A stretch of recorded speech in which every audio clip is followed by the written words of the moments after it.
Civil services की तैयारी के लिए बनाए गए इस खास एनालिटिकल सेशन में आपका स्वागत है। चलिए सीधा टॉपिक पर आते हैं और छत्तीसगढ़ की इस सुव्यवस्थित प्रशासनिक और सांस्कृतिक यात्रा को गहराई से समझते हैं।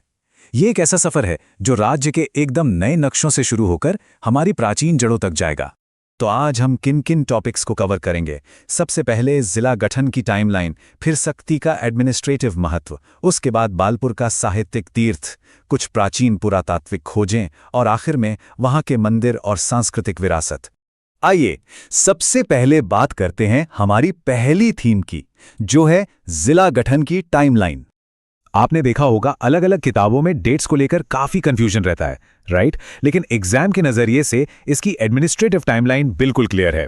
शुरुआत होती है अगस्त 2021 में नए जिलों की इनिशियल अनाउंसमेंट से, फिर अक्टूबर 2021 तक दावों और आपत्तियों की प्रक्रिया पूरी कर ली जाती है और फाइनली सितंबर 2022 में इन नए जिलों का ऑफिशियल इनॉग्रेशन होता है। बिल्कुल कट टू कट क्रोनोलॉजी। अब ये जो क्रम है ना, ये सिविल सर्विस एग्जाम्स का फेवरेट डेटा पॉइंट है। इसे बिल्कुल इसी सीक्वेंस में याद रखना है। 29वां है मोहला मानपुर अंबागढ़ चौकी, फिर 30वां सारंगढ़ बिलाईगढ़, 31वां खैरागढ़ छुई खदान घंडई, 32वां मनेन्द्रगढ़ चिरमिरी भरतपुर और 33वां यानी हमारा सबसे नया जिला सक्ती। बस इस लिस्ट को दिमाग में अच्छे से बिठा लीजिए। चलिए अब आगे बढ़ते हैं और फोकस करते हैं राज्य के इस 33वें और सबसे नए जिले पर, सक्ती। सक्ती के बारे में कमाल का फैक्ट बताऊं, ये ज्योग्राफी के लिए कई सारे सबसे छोटे टैग्स लेकर चलता है। राज्य की 14 रियासतों में ये सबसे छोटी रियासत थी और आज की डेट में ये सबसे छोटा भू आविष्कृत मतलब लैंडलॉक्ड जिला भी है। लेकिन भूगोल पर मत जाइए, इसका पॉलिटिकल वजन बहुत भारी है क्योंकि ये हमारे वर्तमान विधानसभा अध्यक्ष का निर्वाचन क्षेत्र है। भूगोल से थोड़ा बाहर निकलते हैं और रुख करते हैं साहित्य का। हमारी अगली चर्चा है बालपुर के बारे में। बालपुर को यूं ही साहित्य का तीर्थ स्थल नहीं कहा जाता। जब किसी जगह के साथ तीर्थ शब्द जुड़ जाए तो समझ लीजिए कि उसका कल्चरल इंपैक्ट कितना गहरा होगा। रीजनल लिटरेचर में अपने बेसिक्स और महान योगदान के लिए बालपुर को यह बहुत ही सम्मानित दर्जा मिला है। अब एग्जाम के लिए ये नाम तो आपको रटे होने चाहिए, महान पांडे बंधु। सोचिए, एक ही परिवार और इतने सारे फर्स्ट्स। पंडित लोचन प्रसाद पांडे जो राज्य के पहले पुरातत्ववेत्ता और नाटककार रहे, फिर पंडित मुकुटधर पांड्य जो छायावाद के प्रवर्तक और राज्य के पहले पद्मश्री विजेता हैं, और पंडित बंशीधर पांड्य जिन्हें राज्य का पहला कहानीकार माना जाता है। और ये सभी इसी ऐतिहासिक बालपुर से जुड़े हैं। है ना अमेजिंग? मुकुटधर पांडे जी के योगदान को थोड़ा और करीब से समझते हैं।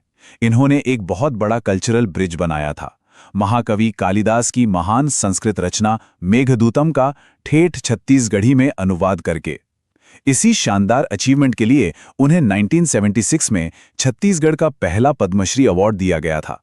साहित्य के बाद अब वक्त है थोड़ा इतिहास के पन्नों को पलटने का और हमारी पुरातात्विक खोजों को देखने का।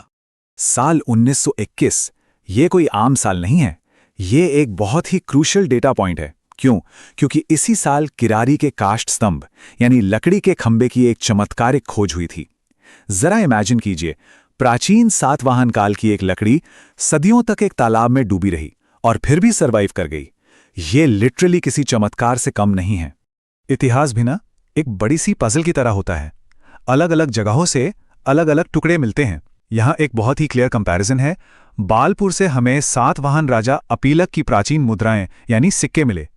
वहीं दूसरी तरफ गुंजी, जिसे महाभारत काल में ऋषभ तीर्थ भी कहते थे, वहां से राजा वधश्री के साक्ष्य मिले। ये दोनों फैक्ट्स एग्जाम्स में अक्सर कंफ्यूज करते हैं, इसलिए इन्हें क्लियर रखना बहुत जरूरी है। एग्जाम स्पॉटलाइट के लिए एक और जरूरी बात, 1921 का वो किरारी काष्ठ स्तंभ जिस पर उस दौर के अधिकारियों और कर्मचारियों की पूरी लिस्ट खुदी हुई है, वो आज कहाँ है? वो रायपुर के महंत घासीदास संग्रहालय में बिल्कुल सुरक्षित रखा गया है। और हाँ, ये भी याद रखिएगा कि 1875 में बना ये राज्य का सबसे पुराना म्यूजियम है। चलिए अब अपने इस सफर के आखिरी पड़ाव पर चलते हैं, जहां हम बात करेंगे हमारी प्राचीन आध्यात्मिक और सांस्कृतिक विरासत की। इस नए प्रशासनिक क्षेत्र में कुछ बेहद शानदार हेरिटेज साइट्स हैं, जैसे अड़भार का अष्टभुजी माता मंदिर और चंद्रहासिनी मंदिर, जिसकी लोकेशन ही इसे खास बनाती है।